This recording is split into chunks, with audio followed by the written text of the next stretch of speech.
Hello and welcome to this week's edition of Your Wildcat Watch. I'm Jessica Lane and we have a great show for you today. As high school seniors begin to think about where they'd like to attend college next year, students here at Baker help them out with a few helpful events hosted on campus. Baker University's Logan Bertel laid down a bet with this story. Baker University Greek Life hosted the BU Preview Casino Night on November 14th. High school seniors from around the metro were able to come and meet with Baker students in order to get a feel for campus and meet new people. Games such as roulette, craps, and Texas Hold'em were just a few of the games available for students to enjoy while conversing with students here on campus. According to Greek Life members, the purpose of BU Preview is to allow high school students to meet with college students and potentially stay on campus for a night if they choose in order to get a first-hand experience with campus life. Many students say they enjoy learning how to play the different casino games and found the challenge and strategy of the games enjoyable. Although BU Preview only takes place once a year, a variety of students enjoy attending the event and experiencing what it might like to be a Wildcat in the future. Ultimately, these potential Wildcats enjoyed themselves and will hopefully decide to schedule a permanent stay here on campus next year.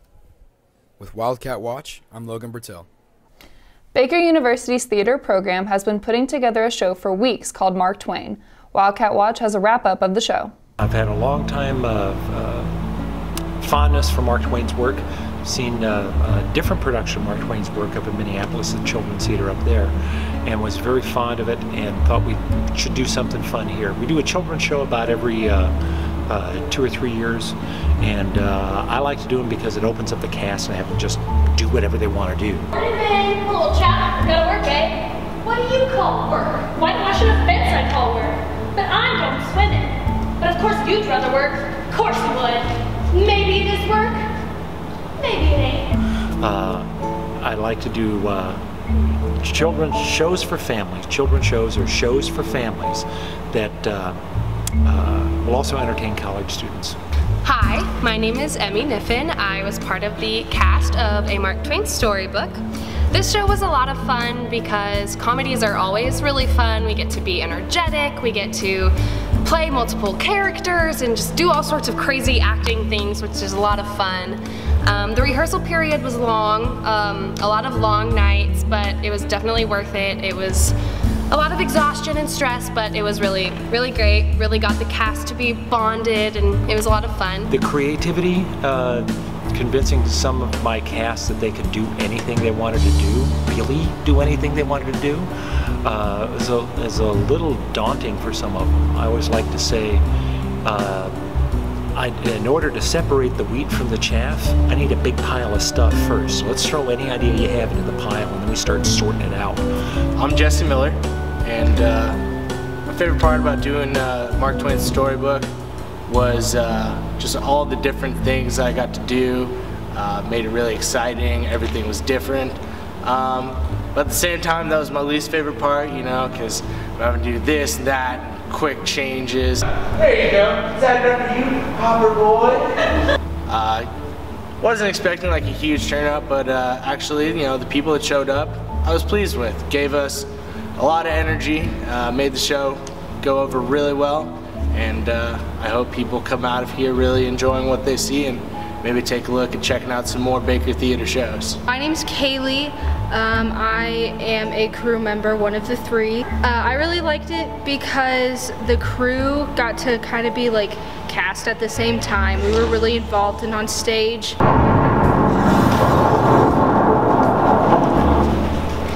poisoned, or got his finger shot off. He never got anything he deserved. We had 5 weeks to work on it, but really none of those weeks were full weeks of rehearsal until the very end.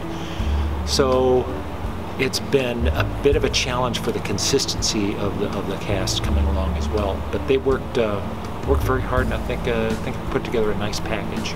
I'm very proud of this one. This week is International Education Week. I got the chance to sit down with Lexi Neone and get a summary of this week's events and what challenges she's faced being an exchange student. And what is your position right now with the international stuff? Okay, so I coordinate all international students. We have various meetings during the semester just to bring us all together, various events, and then we're currently having our International Educational Week. And what goes on during this week? There's acknowledgement of international students and international education as a whole. So we have like various activities that are planned. Like tomorrow we have taste of cultures where we'll have different teas and coffees from different places around the world. And we'll just be serving them up in the basement of Collins Building. And we just asking for all students to come out, meet different international students, talk to them, find out where they're from, and the languages they speak, their accents. So we're going to be, you know, just at 11 o'clock tomorrow, Tuesday. And then we're going to have a movie that's going to be shown on Wednesday. It's a German movie, so it would be great to get a, you know, just a different perspective on like German culture and stuff. We have a different German guy actually. I don't know if you've met him, Niels.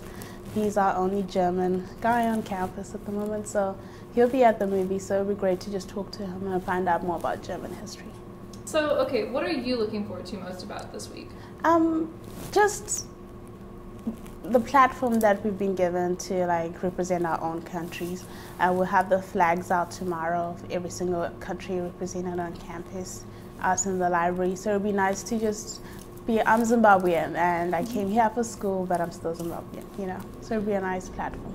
So you came here for school? Yeah, I don't live here. My parents are all home, my family's at home. I just came here for college.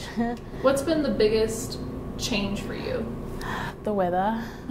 Yeah, I've been here 3 years and I'll never get used to it. Never, like, it's a struggle. It was a cultural shock coming here. Things are done differently. Just different people, different ways of doing things, but it's all like diversity. That's what it's all about. So it's been interesting learning about different cultures and just integrating myself into it. Yeah. Have you found that like the language is difficult to translate and whatnot? Thing is, Zimbabwe is an English-speaking country, and some people do say I have a British accent, but I don't. But it's just because I have British influence in like my learning and everything. So like coming here, I started speaking English when I was a little kid, so it wasn't really any of a difference. Like language wasn't a problem. I speak 3 languages still, all of them fluently, but it's never been an issue changing from one to the other. And what do you love about America now that you've been here for 3 years? I think the people are great. They open you up to a lot of different things. You know, a lot of things you'd not have seen maybe if I had stayed at home. So I've learned a lot, I'm still learning a lot, and I'm opening myself to just a different world, basically. Where do you want to take the education you've learned here into your future?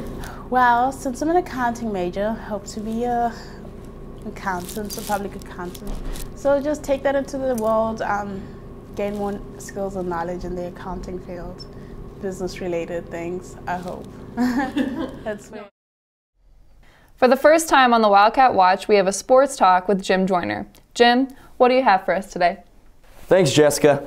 Welcome into Baker Sports Talk with Jim Joyner. I'm Jim Joyner. This past weekend was another huge weekend for Baker athletics, and women's soccer and volleyball concluded last weekend, but football, men's soccer, wrestling, and both women's and men's basketball teams, they were in action. The men's soccer team finished off its magical conference tournament run with a 3-1 win in the conference championship game at Culver Stockton on Saturday afternoon.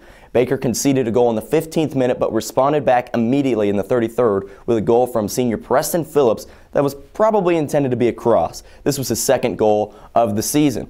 But just 6 minutes later, first-team all-conference defender Amir Didik stood over a set piece from 25 yards out and burned the Culver goalkeeper to the near post with a rifling free kick and gave Baker a 2-1 lead at halftime. And this was also Didik's team-leading 11th goal of the season. Baker sealed the game in the 68th minute when Keaton Ankers found Jordan Thacker in the middle of the box, and Thacker cashed in and clinched the HAC title for the men's soccer team for the second consecutive season. The Wildcats' final mark stands at 9-8-3, and they will take on 15-1-2 Rio Grande in Ohio this Saturday at 1 o'clock, the #1 team in the national tournament. The men's and women's basketball teams won 3 out of 4 in the HAC KCAC Classic in Leavenworth, hosted by St. Mary University. The 10th-ranked women's team won both games this weekend. Their first game, they won in dominating fashion over the Ottawa Braves 79-57.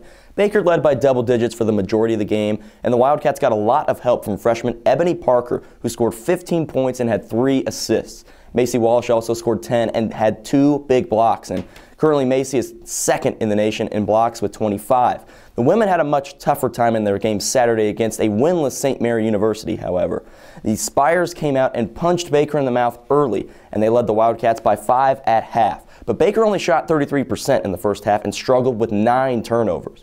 The Wildcats fired back, led by Kirsty M. with 17 points, and guard Erica Simpson. She got hot from three-point land, knocking down 60% of her trays and 15 points. Baker came back to win 67-63 with big free throws from Macy Walsh and Kelsey Larson to seal the win. The men's team started its weekend off to a slow start against the host St. Mary Spires. They lost 74-47 and got 0 points from their leading scorer E.J. Carter as he was in foul trouble the whole game. The Wildcats only shot 35% from the field and under 30% from three-point territory. Javion Gray was the only bright spot for Baker, scoring 12 points on 5 of 6 shooting from the field. But Baker bounced back with a 66-55 win against the Ottawa Braves on Saturday. Carter was back and alive with a double-double, scoring 13 points and grabbing 12 rebounds. Gray was also great again, shooting 4 of 7 from the field and 13 points for him. Nate Guscott and Nick Wilson were the only other Wildcats in double figures with 11 and 10 points respectively. Baker shot a much improved 44% from the field and 70% at the free throw line. The men's team moves to 3-2 on the season and will host the 3-5 Bethel Threshers in Collins Gymnasium this Thursday at 7 p.m. Last, the 16th ranked Baker wrestling team swept through the Hack Quad at Collins Gymnasium. The Wildcats beat Benedictine 38-15, they beat Graceland 40-3, and beat 4th ranked Missouri Valley 28-13 for the first time in school history. Wrestling will be back on the mats Tuesday at the Hannibal-LaGrange Triangular in Hannibal, Missouri, and then at the University of Iowa Quad on Friday morning. Another great sports weekend for the Baker Wildcats. The winter season is practically here, and if you haven't been able to tell already by the cold temperatures, it's alive. It's winter basketball season. Thanks for watching Baker Sports Talk with Jim Joyner. I'm Jim Joyner. Back to you, Jessica. Thanks, Jim. This week on the Baker Beat, Bailey Cabrey decided to ask students what their plans are for Black Friday. Hello and welcome to this week's Baker Beat. I'm on campus asking students about the rush of Black Friday and what their plan is. Let's take a look. Oh man, first off, this is my 5th year in a row Black Friday shopping. It's my favorite holiday. We usually finish dinner like around 8 or 9, like after dessert and everything in our naps, and then take about a power nap until midnight. Get up, get ready to go out, and we hit the plaza, me and my cousins around probably like 1:32ish. Get there at Urban Outfitters first, and we shop until about 4, and then we make our way down to H&M down the street and stand in line for about 30 minutes, and then we're in H&M until like 7 o'clock, and then we go home and we eat leftovers. That's about it. This week we are asking students about the rush of Black Friday. So how do you plan to conquer it? Honestly, don't really have much of a plan. I'll probably hit Target and maybe Oak Park Mall. And I've convinced my boyfriend to go out with me this year, so we'll see how long we last. I plan on attending the Joseph A. Banks suit sale. They open at 11 o'clock on Wednesday night, I believe, the day before Thanksgiving, and so that's a nice little underrated sale that I like to partake in. Well, I work at Victoria's Secret during the breaks, so I'm actually going to be opening up the store at 6 p.m. on Thanksgiving Day, so that's what I'll be doing. I'm just probably going to wake up early and go shopping with my mom all day long. Reporting for the Wildcat Watch, I'm Bailey Cabrey. Thanks for tuning in to this week's Wildcat Watch. Until next time, I'm Jessica Lane.